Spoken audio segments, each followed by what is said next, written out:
Hey everybody, welcome to the launch of the Philosophical Liberal Substack, or rather should I say the soft launch or the prelim launch or even the preview, the sneak preview, whatever you want to call it.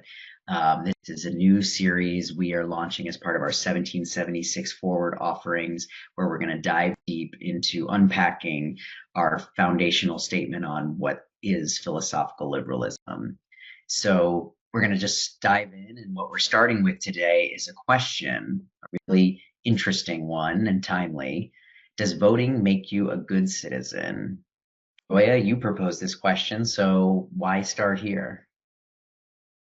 Thanks, Chris. And I think, as you pointed out, it is a timely question. It's one that irks me a little bit because my sense of the status quo in America today is there's this idea that perhaps voting is what you do, maybe sometimes even every 4 years, if not at least every year, that makes you a good citizen. And that's certainly not my idea of good citizenship. I don't think it's your idea of good citizenship.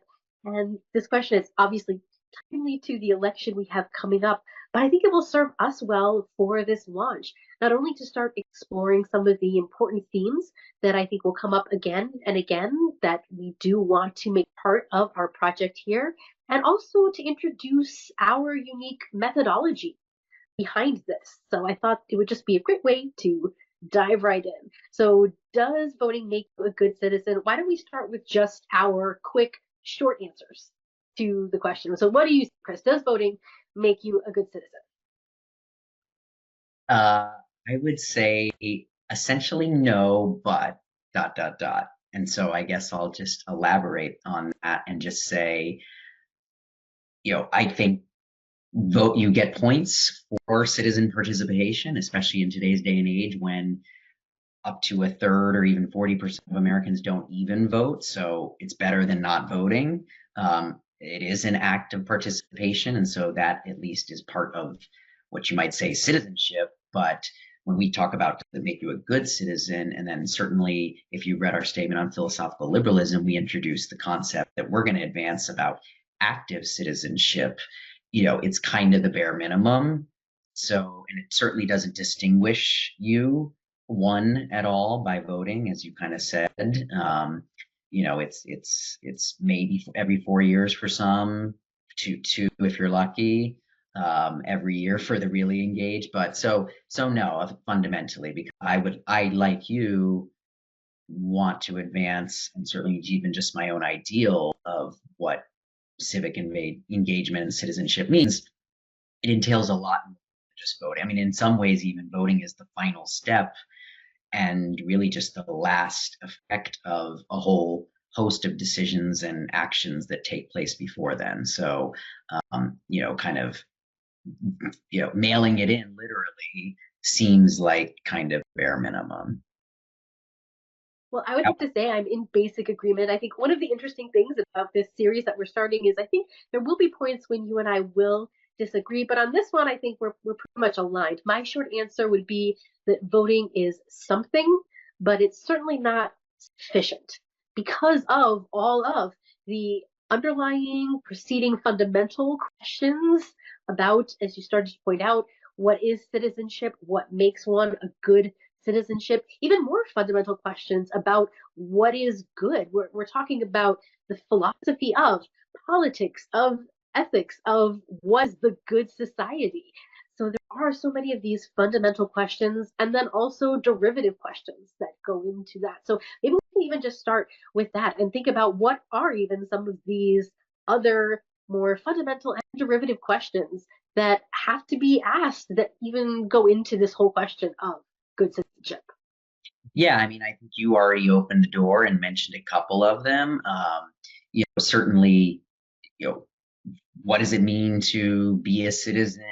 And then kind of a good one versus a bad one, if you will. Are there certain duties that come along with being a citizen? Are there certain responsibilities? What's the distinction between the two, if any? What is the line between good and bad? How do you define those and think about those for people? For example, a good citizen in Hitler's Nazi Germany would probably be an objectively or morally bad person, kind of is certainly now in the perspective of time and history that we have, if not even then in that moment. Certainly, if you weren't in Germany, you would have said yes, bad person. So, those are some of the questions. Even this the topic of today's discussion on voting presupposes having a free society where people have the right to vote in the first place. But what exactly is a free society?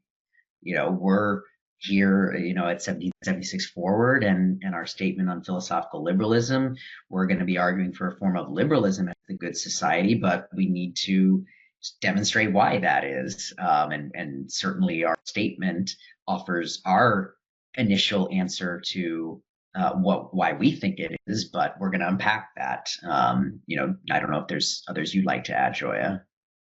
I think you're getting into the questions, certainly all of these much more fundamental questions that lie beneath thinking about what citizenship entails, what kind of society is the good society, what is the nature of a human being, how is it that we flourish? To your point exactly, we are going to be arguing for liberalism, but that in and of itself is not a starting point. It's not a first principle to start to allude to some of the methodology that we'll be getting to here. And then there's all sorts of derivative questions as well. I know you brought up several of these, even this distinction you had between thinking about citizenship as tiered or cumulative. Maybe you even want to expound more upon that. Yeah, well, I guess I kind of alluded to it in my answer to the opening question about, you know, and we both kind of offered variations of the theme that voting is something, but it's not sufficient. So typically in logic, reason, math, whatever, you have these formulations of conditions that are necessary but not sufficient. It kind of presupposes a structure.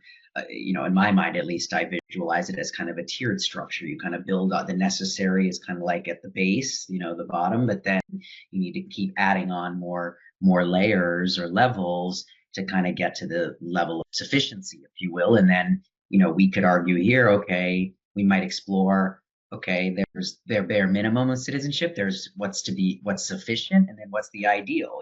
The ideal almost presupposes going above and beyond even, you might say, the average or the standard, or even, kind of a good level. So, it just was a question to my mind. I don't know if there's anything to it, but it's one I think worth exploring in this series, which is there something to that? Is that a way to frame this issue of citizenship and how to think about the different levels of engagement, or translate this notion of good citizenship, active citizenship, to kind of a tiered structure of actions or activities that one might want to take?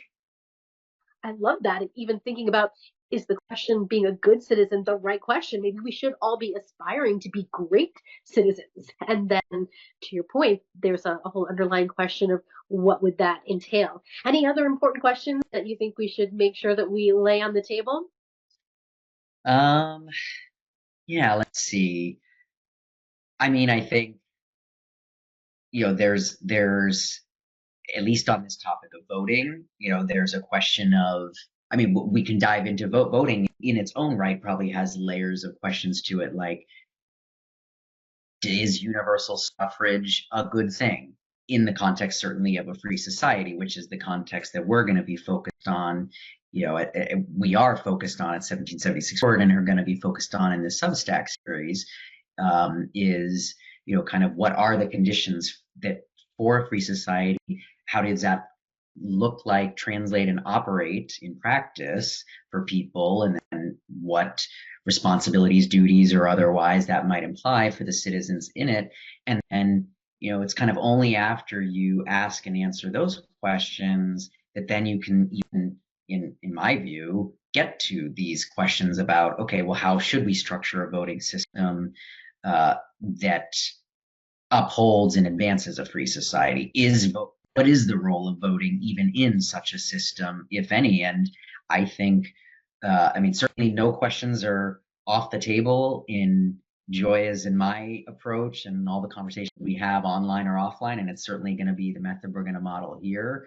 But I think there's definitely some interesting ground to cover here about whether the current universal suffrage system we have is the best one for maintaining and advancing a free society. I think that's a great question as well. And I'll just add what is my favorite question, which we're going to do all of this perhaps deep thought on fundamental theoretical questions about not only philosophy, but the specific structures of our governance and political systems. But then there's the so what question. And what do you do with this? The necessity to actually translate these ideas into action is a whole other set of questions to explore. And I think then that just sets us up to transition to the next topic, the topic du jour, which is what we're doing here. As you mentioned, we're soft launching this brand new Substack. It's even part of an initiative that we started a few years ago, but we've completely rethought and are in the process of evolving with 1776 forward. So maybe we can just give a quick introduction to who each of us are and the organization we put together and what we're doing with this project, and let people know what to expect going forward. So why don't we start with you? Why don't you tell people really quickly, who is Chris Bush? Yeah, so I guess for those who are first tuning in, I'm Chris. You may have seen me on our other content we've started to create on free speech, on our Free Speech Forward podcast. But as Joia mentioned, her and I, we go way back to our college years and have been intellectual and political activists. That's how we met, through a club that did that at our university. And so we're now over 20 years, I think, or coming up on 20 years. I can't, it's that long. Because you're letting people know how old we are. I don't know. Yeah, that's exactly. But you do or don't want to let people know that. It's been a while, let's put it that way, but not too long. We still, I think, have retained our youth pretty well. And it's just, it was just 2 years ago. What's that? Yeah, 2 years ago. exactly. And so my background is in business, architecture, and real estate. I'm a real estate investor and entrepreneur, but have always kind of maintained that entrepreneurial and activist mindset on matters of political philosophy and ideas more generally. And frankly, after a long hiatus from those activities while I pursued my mainline career, that's what kind of gave Joia and I the spark to want to get involved in Forum 1776 Forward as kind of our reintroduction into being active and engaged citizens ourselves, making our contribution to creating a more liberal society. And so that's why we founded the organization 4 years ago.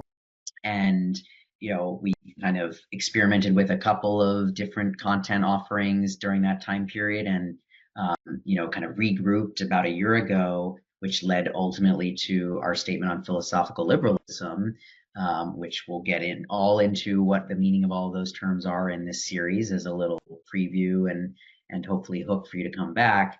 But you can certainly find that on our website as well. And that has kind of reoriented our activities since.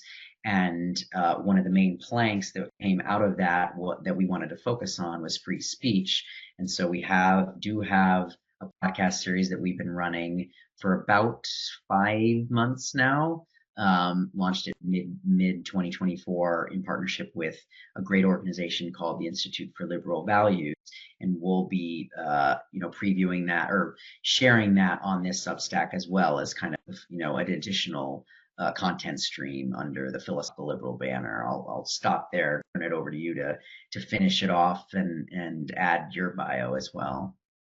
Sure. So just really quickly, I guess if people don't know me, I started my career in academia when I first met Chris, and we're going to say that was 2 years ago, even though although it was much longer ago than that. And it definitely has certainly been a journey, even for me personally, to recognize that I did not want a career in academia, that my own personal passions and propensities draw me to entrepreneurship. And that's definitely what I've been involved in now for the past, well, we won't say how many years. But in my own work, it's being a coach, helping to empower and support other entrepreneurs who are specifically pursuing luxury. And these are the questions that definitely fascinate me right now, thinking about how to make luxury synonymous with excellence and human flourishing and greatness.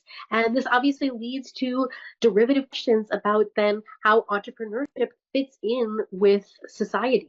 That entrepreneurship doesn't exist within a bubble, nor does any human life. That these political questions do affect us all and affect us in more ways than just voting every year or every 4 years. So to tie it back to the question on the table today. And I'll just pick up and say that along with our work on free speech that people will see, we also have coming up in 2025 plans to embark on the other major plank and pillar of 1776 Forward, which is going to be focused on free markets.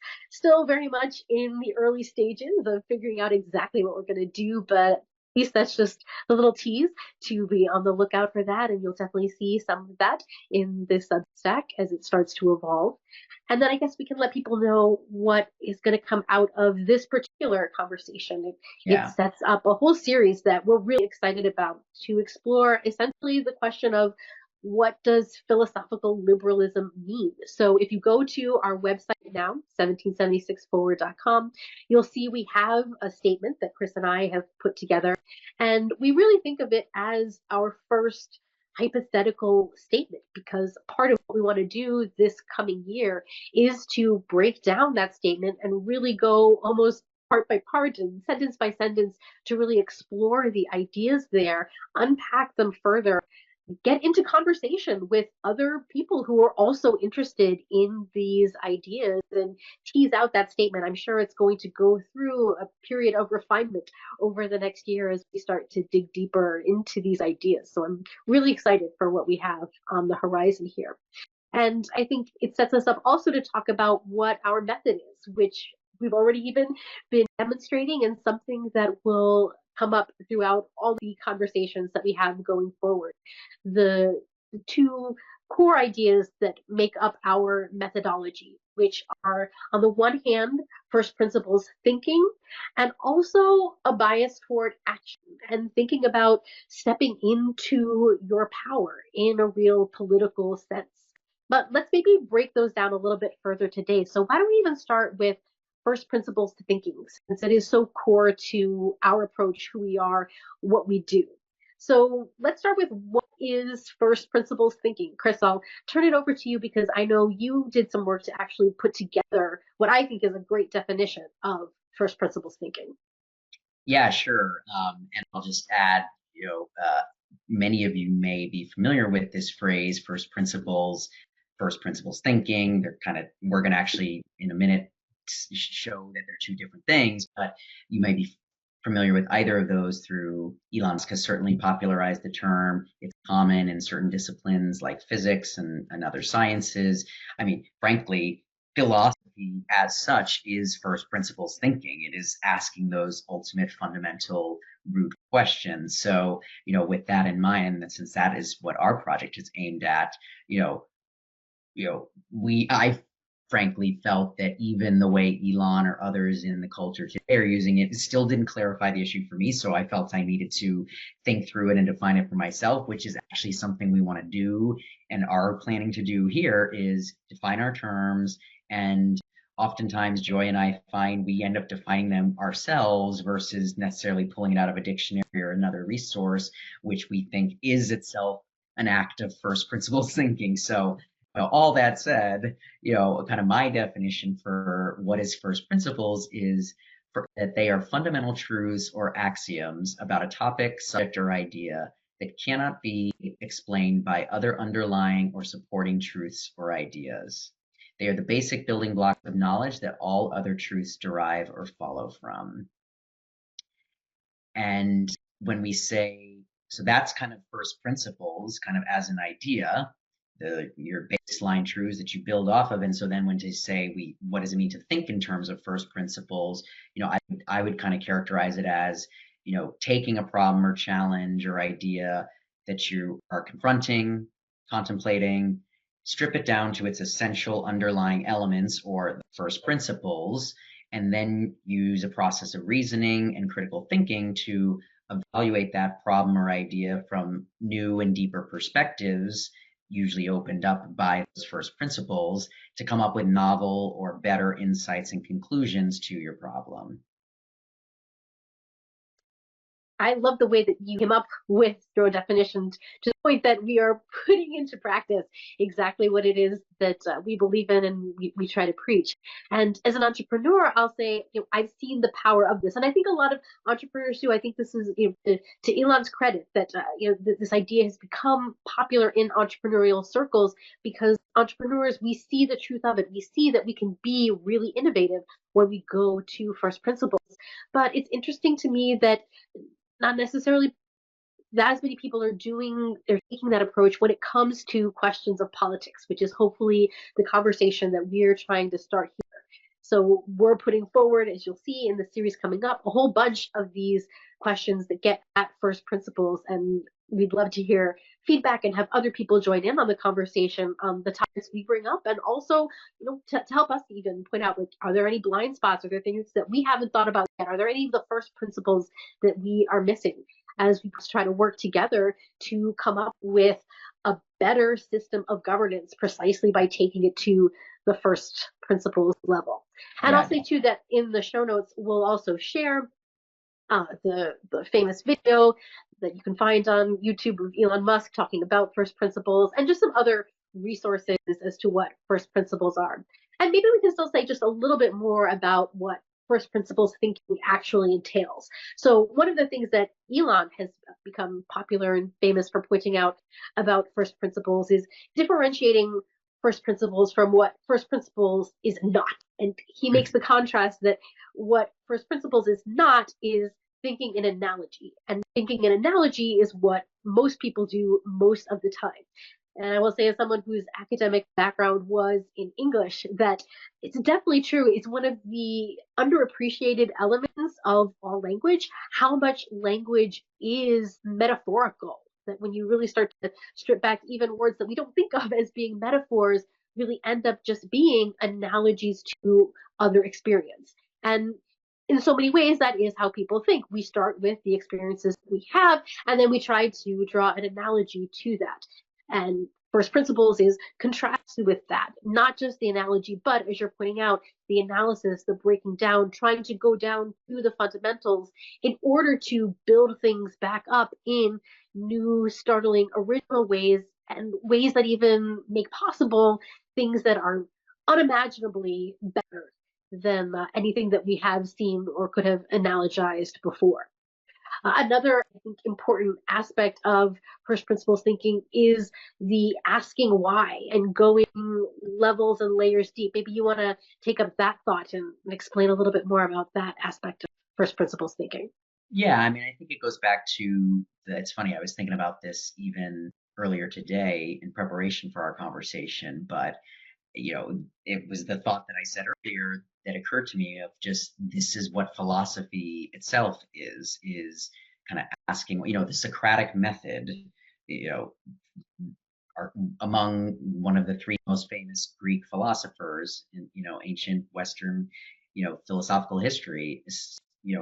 Socrates was known for asking questions. He, not necessarily giving answers on topics, but encouraging people to be curious minded, to be critical thinkers, which at root is to be curious and ask questions, most memorably, kind of symbolized by the question why that even a child asks, the why, and that's basically his method. And that's really what is at the root of philosophy, asking these fundamental questions about what is the nature of man, what is our place in the universe, what is the universe, how does it operate, how do we know how it operates, and then what does that imply for our lives, kind of in the here and now and the day to day. So that is what our statement on philosophical liberalism was aimed at doing, is kind of offering our take in a first principles kind of way on some of those questions, and then bridging it to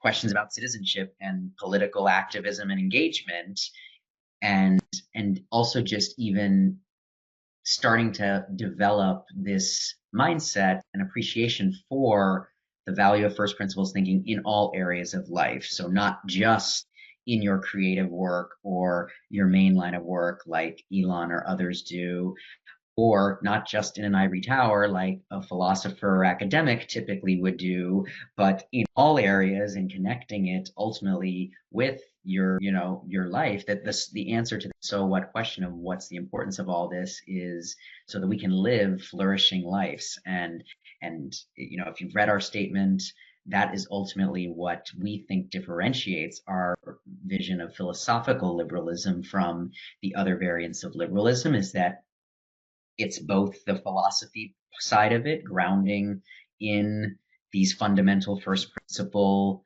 insights about human nature at our best, and then focusing on applying them so that we can live a flourishing life. So freedom and flourishing are kind of our two buzzwords to describe and essentialize in first principle terms what we mean with philosophical liberalism.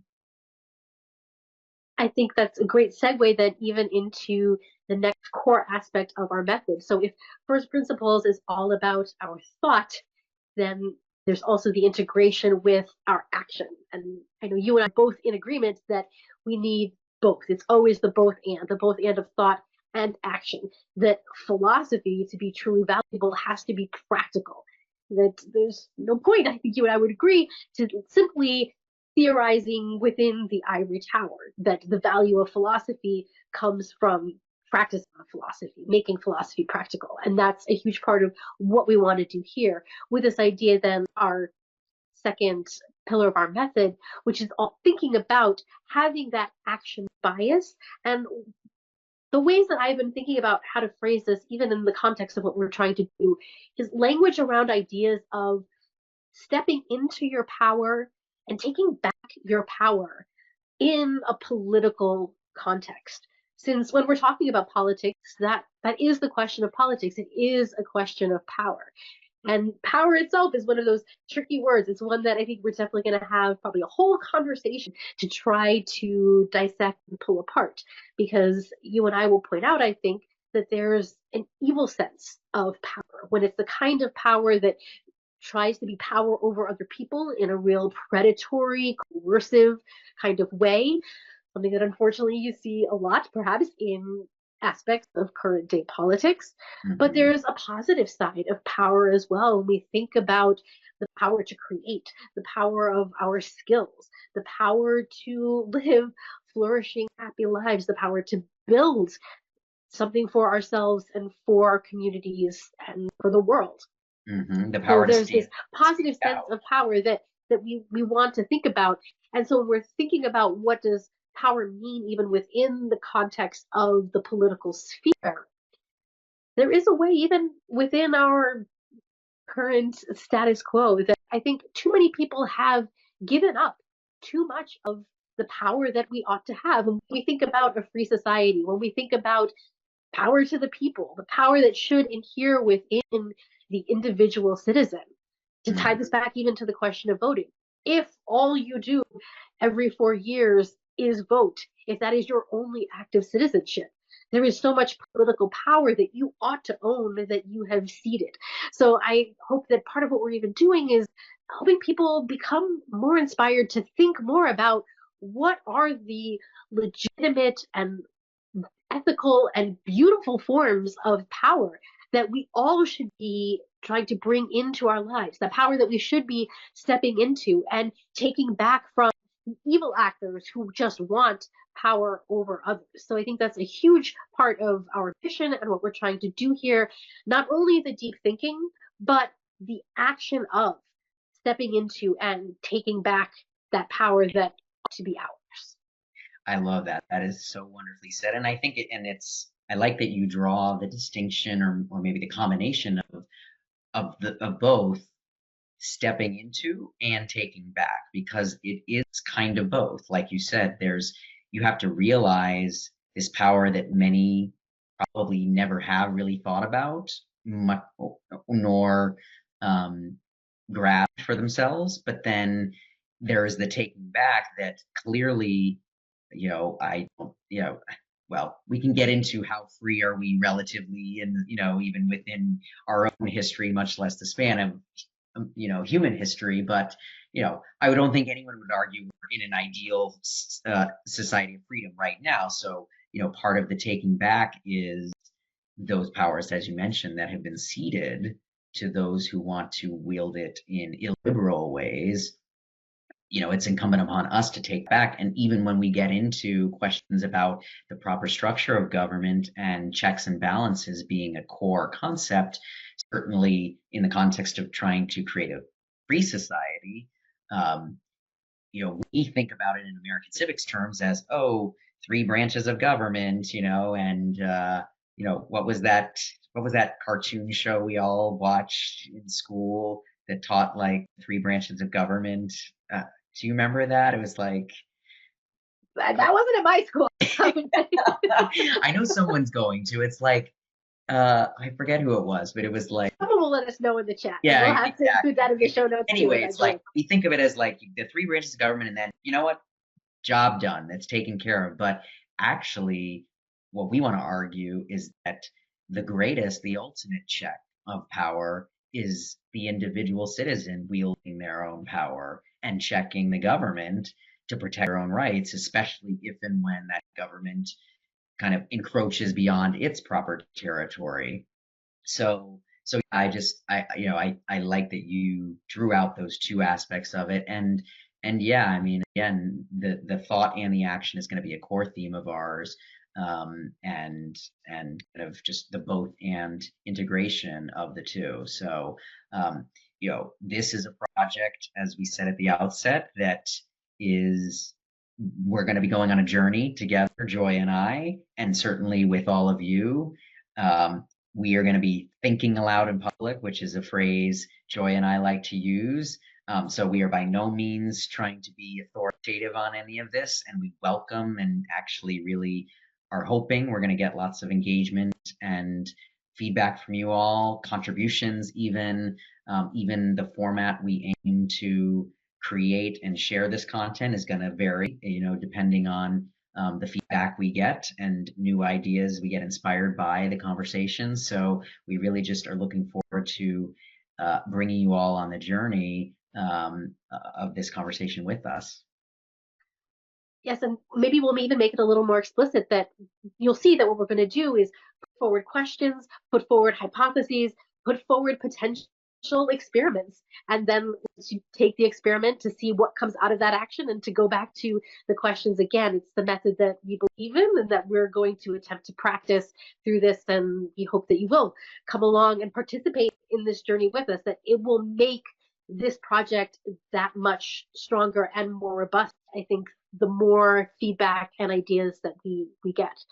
So I think, why don't we then tell people what they can expect next from us? What do we have on the horizon? Well, I was going to say, and so as kind of our own mini demonstration of even of the thought and the action, we have one more preview that will follow on directly after this, also keeping in with the election season theme of how to take action, even as it pertains to voting. And so there will be another, kind of part 2 of our preview of the Philosophical Liberal Substack is going to be on what we can do even in the short term, and even if we are saying or positing, at least for those who may not be on board with the provocative suggestion we put forth, that voting doesn't make you a good citizen. We certainly don't want to discourage anyone from voting. I mean, it is still a method to make your voice heard in a representative system. And so we'll get into all the questions of how valuable that is, but it is still the way you register your voice. So with that, it is still something if it is not sufficient. It is exactly. It is still something, and it is an act of integrating your thought and action on politics. Even if not everyone goes to the same level of thought before they do it. But anyways, so one of the things that we've been thinking about is what is the given that in mind, and especially with kind of a view that maybe voting isn't sufficient to make one a good citizen, particularly given the way our voting systems have been structured in in kind of recent decades, there is the question of election integrity and making sure that our votes count. I mean, certainly if you've been in the US climate, there's been from all sides of the aisle growing mistrust of election outcomes and frankly, in the push to make voting as easy as possible for as many people as possible, some of which is virtuously rooted and some of which may or may not be, but has led to unintended ill consequences. I mean, the mailing it in, literally or figuratively, your vote, that is, I think, something we're going to explore, about, how that works. But it certainly has opened the door towards diminishing the value of one's vote or even potentially canceling it out. So if you've read our statement, you can see that integrity is one of the core virtues we want to elevate for what it means to be a great citizen and live an ideal, flourishing life. And so we thought that connecting voting, to what does it mean to vote with integrity and the issue of election integrity is something that everyone can take action on even now. And so we'll talk a little bit more in the next episode of what that actually means in practice. I'll just point out, to the extent that I do think voting is something that your vote should count. And I think, well, we'll just get into it. This is just the tease for that. What exactly can we do as individual citizens to make sure that your vote counts? Yes, and that outcomes of our elections actually reflect your vote and the will of the people. So with that, is there anything else we wanted to add, or did we cover everything? There's so much more to cover, but I think we've covered everything that we're going to do for tonight. And then just to let people know to look out for this next video on election integrity and look forward to everything we've got coming up in the new year. Yes, and yeah, I guess I'm not sure if we made that point earlier, but this is our preview now, and then our deep dive into the full official series will start in the new year, start of 2025. So just a little sneak preview. Felt make it topical to an important political moment in everyone's calendar, and then we will see you in a couple short months.